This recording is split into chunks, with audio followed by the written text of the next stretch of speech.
Hi, welcome to New Skills, a series of creative workshops led by practicing designers for V&A Dundee. My name is Fraser Gray and I'm a visual artist. I specialise in the production of murals. Today I'm going to tell you a little bit about me, my work, and also demonstrate a couple of different ways that we can scale up our designs for murals, all without using a projector.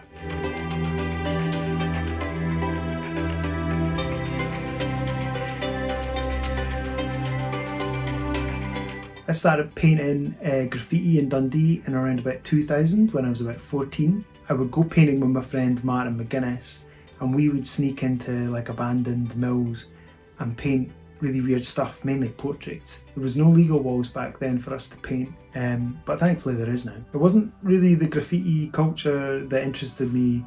I knew nothing about it. It was just more the immediacy of using spray paint. That for me was the gateway into painting. In about 2003 we met Richie Cummins and Pete Martin. They just finished at Duncan and Jordison. They were the people that introduced us to the wider art world and really encouraged us. In 2004 I went to Duncan and Jordison, did a foundation year, thought I was going to be a graphic designer, tried all the different things, realised that wasn't for me and I chose fine art. It ended up being a really good fit for me. Up until that point I thought my mural stuff and all the art school stuff should be totally separate, but it was the fine art tutors that convinced me that it could all be part of the same thing. Nowadays I work primarily with local communities and organisations to help them design artworks for their spaces.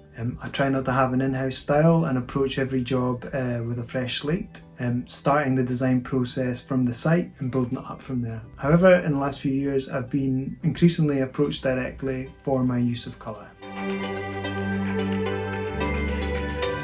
I've been fortunate enough to work on a number of projects really quite close to V&A Dundee, such as the Tay Bridge 50th anniversary mural under the Dundee side of the Tay Bridge, and a commission to paint the hoardings for Site 6, which sits directly opposite the V&A entrance. Both of these with long-term collaborator Martin McGuinness. As a Dundonian, I feels like a real honour to be working in that area at such an exciting time for Dundee. Here I am in my studio in sunny Edinburgh, which is actually just the spare room of my flat. I don't actually need a great big massive studio space to work, because all the design work can be done sitting drawing at a desk or working away at a computer, and all the fabrication of the murals are all done directly in front of the wall. With that in mind, I thought I would show us a couple of techniques that we can all use to take our designs off of the page, out of the computer, and scale them up onto a really big surface. But to show you that, I'm going to need to move on to the computer. Okay, so first I'm going to show you the grid method, which is the traditional method used to scale up our designs. We still use this method all the time. It's quite a long, slightly time-consuming method, but it's one of the most precise ways to get things up there. The grid method involves drawing a grid over your design, and then drawing a grid of equal ratio onto the wall. You draw the image on your wall, focusing on one square at a time until the entire image has been transferred. And that's exactly what we did for this Site 6 mural here, which is the one directly opposite the entrance to V&A. So the first thing that we would do when doing a commission like this is we would figure out the exact size. We know the size for this one. When we got the job, we got told it was 8 foot high by 104 foot wide. So the first thing that we do is we put that into the computer here. So we put that at scale. So we've drawn it all in, and we've drawn the 26 boards. We've kept the lines here as well because they're really useful for transferring our designs. We already have a grid on the wall with the lines of the boards. Then we did our painting, which is a painting of stacked construction boards painted onto boards. This was a kind of cheeky little nod to the fact that it was a construction site, but we also wanted to echo some of the angles of the V&A, and you can see that kind of coming through here with some of these angles and stuff here. How we would transfer this onto the boards is we would use the edge of the boards here as like a reference point.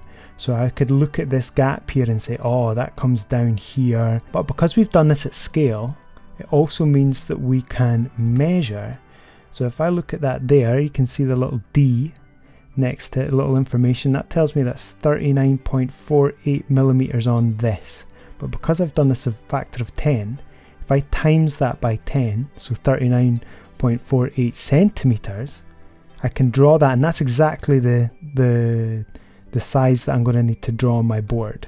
And the same if I go on this down here, I go, that'll need to be 67.6 centimeters to do it. It can be time consuming to put in all these measurements and go around the board, so you can just do it by eye. This is a board like this is probably too big to draw by eye, so you might want to divide it into 2 foot by 2 foot squares like we did on this. So we drew it by eye with this, and then when it was looking a little bit iffy, we went in and checked the measurements here. Another one that we did this for was the Cardine Street mural, but we only relied on measurements. We went to town, we went a little bit extra on that. And as you can see, we've put in every single little measurement, every single angle and everything like that.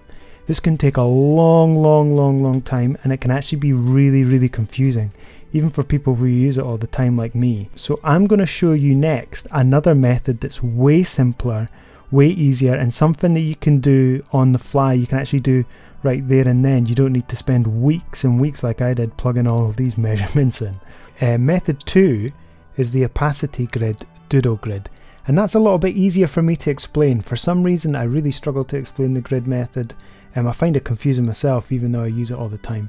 This is a much simpler, much quicker way to transfer our designs onto kind of small and medium sized walls. It's when you use marks that are already on the wall as a reference point to help you scale up your design. So you simply take a photograph of your wall, then you take your design and then you overlay the design on top of that image, reduce its opacity so that you can see some of the marks underneath. I'll demonstrate it. It's a little bit simpler to see what's going on when you see it happen. What you'll need for this is you'll need a computer. I'm using Adobe Photoshop, but you can use any program that allows you to layer different images and change their transparency. But what's more common is people using their phone. So I know a lot of times people will use the app Procreate because it's got an opacity slider on it. As long as it has these basic settings, you'll be able to achieve this effect. The first thing you need to do is have an image of the wall that you want to paint. And you want it to be straight on and not angled or distorted or anything like that. You want it as straight on as possible. And then the next thing you want to do is you want to get your design. Say I want to transfer this design here. This is a little bit of a portrait about how I feel during lockdown. And this is actually a really tricky design to transfer because it's at a very shallow angle, really easy to mess that up. So a transfer technique like the doodle grid will be really helpful for us. So I'm going to copy and paste that into my document here. So I'm just going to scale it up here to get something that I'm happy with. So yeah, this looks good to me. Maybe I want it really big like this. The magic happens when you change the opacity of your design so that you can see the marks underneath. So if I reduce the opacity of this here like that, so I've selected the layer with my design on it and I've reduced the opacity. Might be slightly different in whatever software you're using. Now I can see my design and the marks of the wall at the same time, and I can use these marks to help me line up when I'm drawing.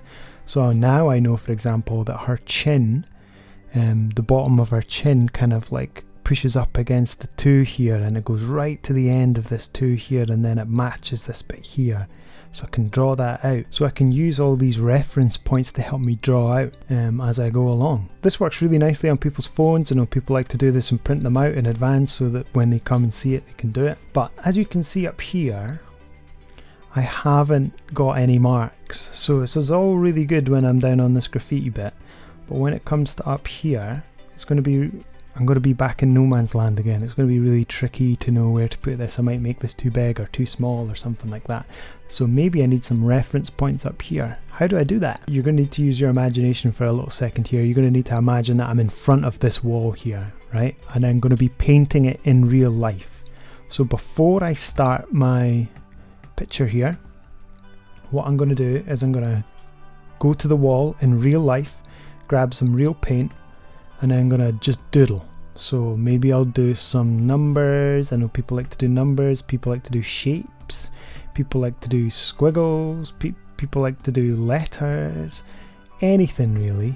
anything you like, zigzags, blah blah blah. What we're doing is we're just creating some reference points on the wall to line our design up with. So it could be anything you like. You can come up with your own unique style. So sometimes you'll find that this technique's called chicken foot or chicken scratch, because one of the guys that used to use it a lot did all these scratchy marks on the wall. It can be totally up to you, whatever you do. I'm going to re-photograph the wall with my marks on it, put it back into my phone app, Procreate or something like that, or Photoshop. I'm going to superimpose my design on again, and now I've got these reference points to line things up with. You can see that the back only goes up to the 4 and it goes halfway through the 1, and it just lines up with the very, very, very, very bottom edge of that heart. Things like that. You know, you've got all these new reference points, and then you can just go and draw in. This is a technique that a lot of people use for commercial murals and stuff, and it's a really, really quick and effective way you can do while you're standing in front of the wall sometimes as well. So give that a wee go. 1, I would say it's easier to do a good job when you're enjoying yourself. 2, some things you hate now you might love in 5 years' time.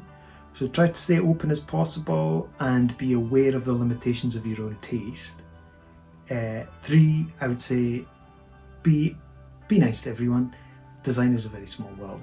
Thanks for watching this New Skills workshop. I hope you've enjoyed it. If you like to see any more of my work, you can visit my website at frasergray.com or Instagram Fraser Gray Art.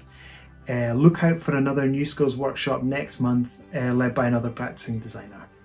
Bye.